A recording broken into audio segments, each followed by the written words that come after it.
Halo guys, kembali lagi di Nida di Film. Kali ini kita akan melanjutkan alur cerita komik yang berjudul One Day in Show. Melanjutkan di episode 57 dan 58 kemarin. Kali ini kita akan lanjutkan di episode 59 dan 60 ya. Melanjutkan konten si YouTuber ini yang sedang live di daerah Sungai Han. Si YouTuber bilang, jika ada penontonnya yang ikut datang ke sini dengan memakai jas hujan, aku akan sangat senang dan akan memeluknya erat-erat. Ada chat dari penonton yang bilang, lihat di belakang. Saat mereka melihat ke belakang, ada monster keluar dari air guys.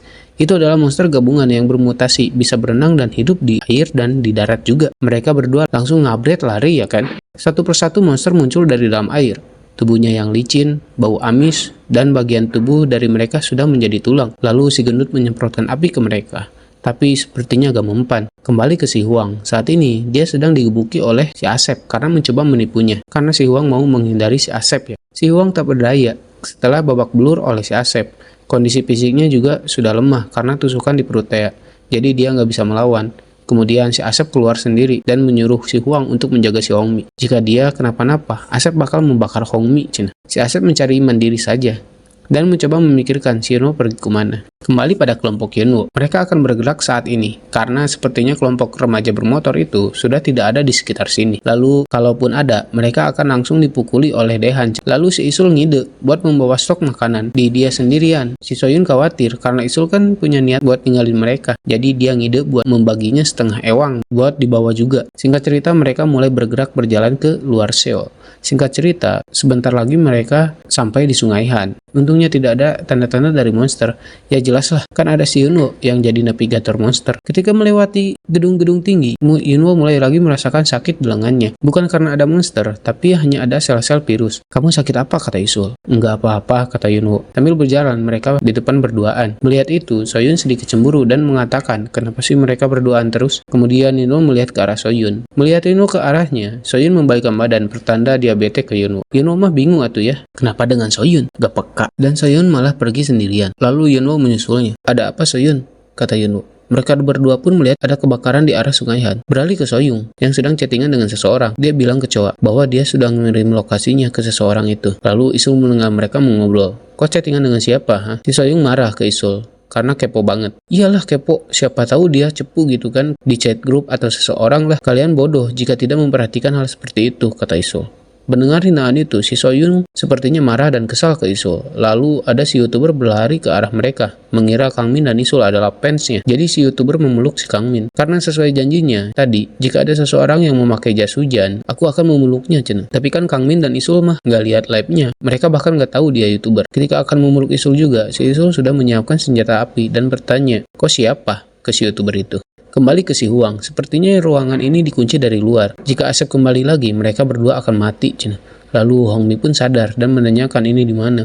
Si Huang bersyukur melihat Hongmi sadar dan menanyakan kondisi si Hongmi. Terlihat si Hongmi masih pendarahan ya guys. Dia pun mencoba untuk bangun. Huang bilang, dia kesini dengan teman-temannya Hongmi. Awalnya berniat untuk menjemput barudak Hongmi, tapi semuanya gak selamat.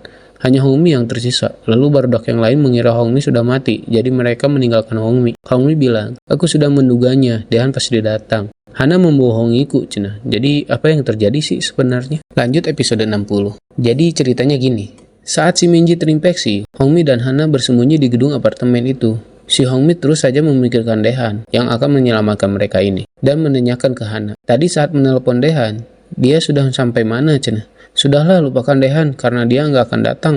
Kan ada aku, kita bisa melewati ini dengan bersama. Anjir, emang lesbong nih si cewek cuy. Singkat cerita, monster Minji pun pergi menjauhi persembunyian Hongmi dan Hana.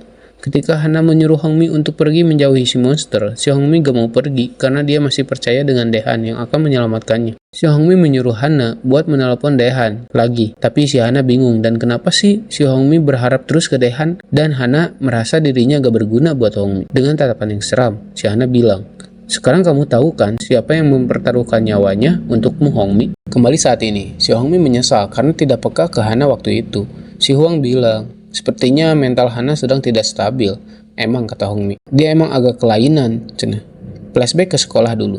Sewaktu jam istirahat, si Hana menempel terus dengan Hongmi, dan mereka sangat dekat sampai-sampai si Hana mau mengeditkan satu video Hongmi per harinya buat konten YouTube. Lalu datang Daehan yang bilang dia akan mentraktir Hongmi karena dia sedang punya uang. Daehan dan Hongmi pun bercanda biasalah. Kedekatan gimana sih anak-anak gitu. Lalu si Hana mah rada cemburu melihat Hongmi dekat dengan Daehan, dan dia malah pergi tak bilang apa-apa. Lalu kembali ke persembunyian Hana dan Hongmi. Dan mungkin si Hana tidak bisa menahan diri lagi karena Hongmi membicarakan Daehan terus. Lalu di belakang ada monster bapak-bapak membukakan pintu, dan mereka pun kabur keluar. Tetapi di luar datang monster tulang guys, dan langsung mengejar mereka. Tak diduga, si Hana mendorong Hongmi ke arah si monster itu, dan bertaruh apakah Daehan akan datang menyelamatkan Hongmi di saat seperti ini. Dan ya, karena didorong itulah si Hongmi jadi tertusuk oleh si monster tulang. Kembali saat ini. Kata si Huang, monster itu telah mati berkat pengorbanan si Mamang. Mendengar si Mamang mati, si Hongmi jadi sedih guys. Hongmi menangis. Huang bilang, jangan bersedih karena tidak ada waktu untuk menangisi orang yang sudah meninggal.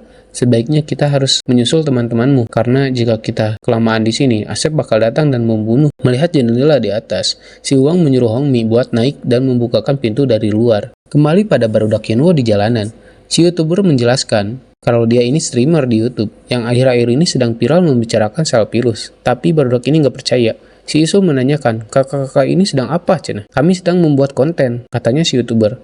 Si Isul menanyakan bagaimana kondisi Sungai Han. Oh, kalian mau ke sana, sebaiknya bareng kami saja.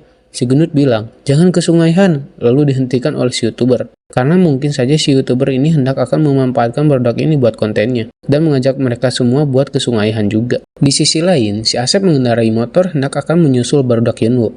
Sepertinya dia tahu kemana Yenwo akan pergi. Si Asep menemukan motor dari kelompok barudak bermotor Tea guys. Kan dia habis mukulin mereka tuh. Nah, ada motornya kan, jadi si Asep membawanya. Kembali ke si Huang, dia melihat beberapa anak-anak yang sudah dihajar oleh si Asep membrutal. Ternyata si Asep tahu lokasi Yenwo dari barudak ini guys. Dia bilang, tadi ada tentara yang menghajar kita dan menanyakan kelompok anak-anak yang membakar minimarket. Karena si helm ini tahu kelompok Yenwo menuju kemana, memberitahukannya pada si Asep dan mencuri motor mereka. Dan barudak ini ditembaki oleh si Asep. Emang tengil anjir si Asep mah. Kemudian si helm ini bilang ke Huang, apa bapak bisa membalaskan dendam kami ke si Asep? Jika mau, bawa saja motor saya, Cina. Kembali pada kelompok Yenwo. Akhirnya si Asep menemukan mereka, tampil dengan tatapan yang dendam sekali. Kelompok Yenwo pun kabur ke bawah dan kebingungan kenapa dia masih bisa selamat setelah diserang banyak monster. Si Kang Min bingung dan menanyakan ke Daehan, memangnya ada apa kok lari dari tentara? Si Daehan bilang, orang itu gila. Dia menembaki Yenwo dan membunuh Hana. Si Choa bilang, sepertinya dia bisa bertahan karena kita membuat api yang banyak. Dan kenapa dia tahu lokasi kita ya? Melihat Yenwo yang kesakitan saat lari itu, si Isul jadi prihatin. Dan malah ngide buat melawan si Asep saja jika dia telah membuat salah. Jadi apa rencana Isul ke depannya buat ngelawan si Asep? Nantikan episode selanjutnya hanya di Nina di Film. Bye-bye.